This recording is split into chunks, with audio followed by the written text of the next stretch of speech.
साथ शावनी पटनायक बुलेटिन की शुरुआत करेंगे इस वक्त की बड़ी खबर के साथ।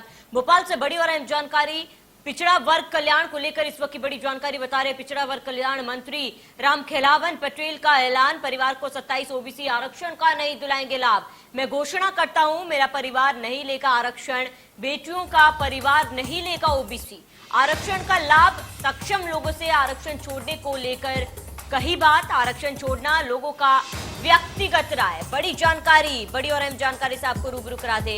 इस वक्त अहम जानकारी आपको बता रहे हैं, जहां पर बेटियों का परिवार नहीं लेगा ओबीसी आरक्षण का लाभ, परिवार को 27% ओबीसी आरक्षण का नहीं दिलाएंगे लाभ। बड़ी जानकारी आपको बता दें, अहम जानकारी से आपको रूबरू करा दे। पिछड़ा वर्ग कल्याण मंत्री रामखेलावन पटेल का बयान सामने आया है। उन्होंने कहा परिवार को 27% ओबीसी आरक्षण का लाभ नहीं दिलाएंगे।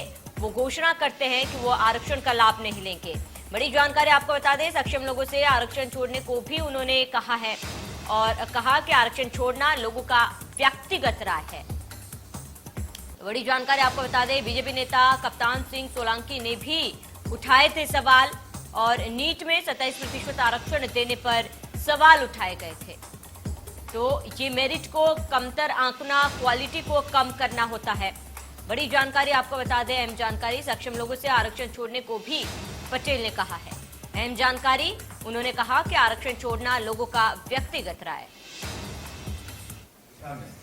पिछले वर्ग के लिए 27% आरक्षण देने का काम किया और सामान्य धन वर्ग के बच्चों को भी 10% आरक्षण दे करके निश्चित रूप से देश में ऐतिहासिक फैसला किया है, जिसका हम अपनी ओर से, पिछड़े वर्ग मोर्चे के अध्यक्ष की ओर से, देश में रहने वाले पिछड़े वर्ग के मध्य प्रदेश में रहने वाले पिछड़े वर्ग के 52% से अधिक पिछड़े वर्ग के लोगों की ओर से एवं सामान्य धन वर्ग के लिए भी उन्होंने जो 10% नीट की परीक्षा में, मेडिकल में, डेंटल में आरक्षण दिया है, उनकी तरफ से भी मैं माननीय प्रधानमंत्री जी को कोटसह धन्यवाद ज्ञापित करता हूं।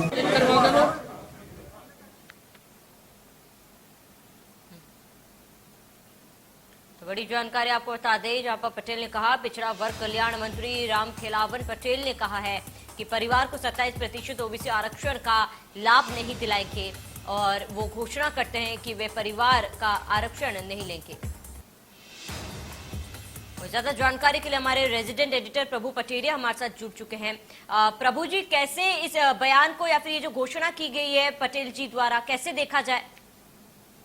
देखिए श्रावणी, एक 27% ओबीसी आरक्षण का बड़ा मामला मध्य प्रदेश में चल रहा है और कई राज्यों में ये मांग उठ रही थी। इसको लेकर प्रधानमंत्री नरेंद्र मोदी ने हाल ही में ये फैसला लिया है कैबिनेट की बैठक में कि नीट का जो एग्जाम है उसमें ओबीसी को 27% आरक्षण और सामान्य निर्धन वर्ग के लोगों को 10% आरक्षण देने का निर्णय लिया गया है। उसी को लेकर रामखेलावन पटेल की प्रेस कॉन्फ्रेंस थी बीजेपी ऑफिस में। वो इन्हीं वर्गों के मंत्री हैं और उनने प्रेस कॉन्फ्रेंस में उसको निर्णय को लेकर केंद्र सरकार का, प्रधानमंत्री का आभार भी जताया। लेकिन साथ ही जब सवाल हुआ उनसे तो उन्होंने ये कहा कि सक्षम लोगों को आरक्षण का लाभ नहीं देना चाहिए। उन्होंने अपने परिवार की बात कही और ये शायद अब संभवतः पहला मामला है मध्य प्रदेश का कि कोई मंत्री स्तर का या कोई नेता इस तरह की पहल कर रहा है। उन्होंने कहा जो सक्षम है उनको आरक्षण का लाभ नहीं लेना चाहिए। उन्होंने कहा कि उनकी 2 बेटियां हैं, उनकी बेटियों का परिवार भी आरक्षण का लाभ नहीं लेगा। तो एक तरीके से उन्होंने एक पहल की है, लोगों को एक दिशा दिखाने की कोशिश की है।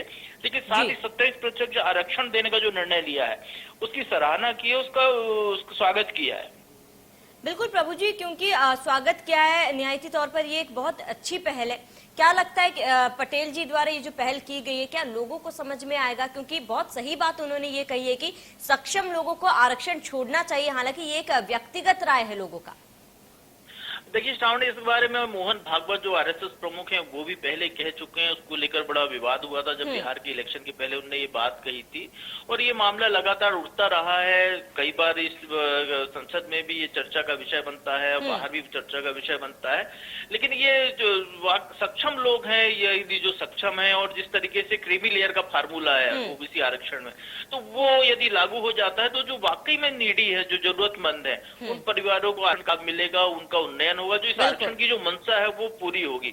और इसी मसले पर जो कप्तान सिंह सोलंकी है, जो भाजपा के बड़े नेता हैं, हरियाणा और त्रिपुरा के राज्यपाल रहे, उनने भी एक ट्वीट करके इस मामले पर भी जो है केंद्र सरकार के निर्णय को पर सवाल खड़े किए थे जी। कि ये मेरिट को कम आंकना है, इससे क्वालिटी कम होगी और 50% से ज्यादा आरक्षण हो रहा तो इस सुप्रीम कोर्ट का जो फैसला है जी।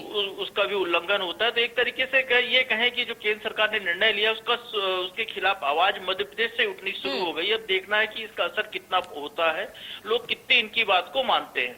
बिल्कुल प्रभु जी, तमाम जानकारी के लिए आपका बहुत बहुत शुक्रिया।